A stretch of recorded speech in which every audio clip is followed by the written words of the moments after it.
Well, Carolin Kroeger is a researcher at the University of Oxford, focusing on health and social inequalities of extreme heat. Thank you very much indeed for joining us on the programme. So, Carolin, we have yet another heat wave in Europe. How equipped are countries in southern Europe to deal with this type of weather? Thank you for having me. So Southern Europe does have heat warning systems in place, and it is warning the population and relevant authorities such as hospitals. But there's still a couple of things that we can do in Europe to better equip ourselves to deal with the heat.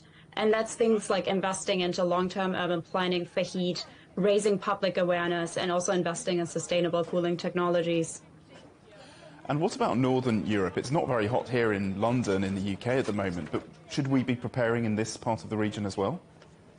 We definitely should. If you remember last summer, the summer of 2022, the UK also experienced a prolonged heat wave, and heat really is an issue that affects us globally. And what is the potential impact of these extreme weather events on public health, and what needs to be done? So this really varies. Last summer, just in Europe, there were over 60,000 heat-related deaths on the continent. So we definitely need to be preparing for those impacts.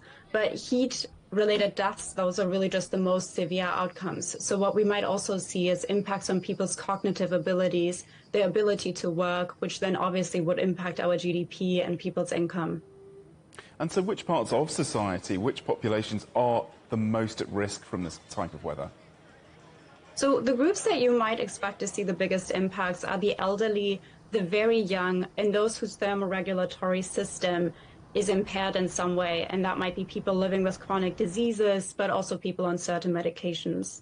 And on top of these physiological vulnerabilities really come a range of social factors. So, for example, people living and experiencing homelessness might also experience a stronger risk.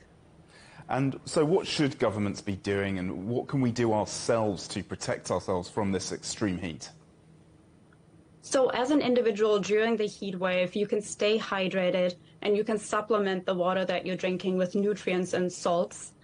Apart from that, you can also help your body to cool down. So that can be seeking out the public cooling shelters that are provided. You might consider sleeping in your basement. And as the government has been advising, cease energy-intensive activities or travel, especially during the hottest hours of the day. And as uncomfortable and dangerous as this type of heat can be for people, do you think it will have a galvanizing effect on populations when they can really feel the effects of climate change and lead to them putting even more pressure on governments to act now?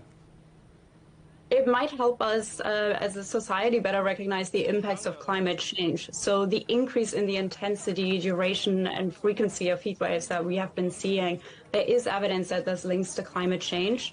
But what we need to be really careful about is that we're not reacting to this in a way that only exacerbates climate change.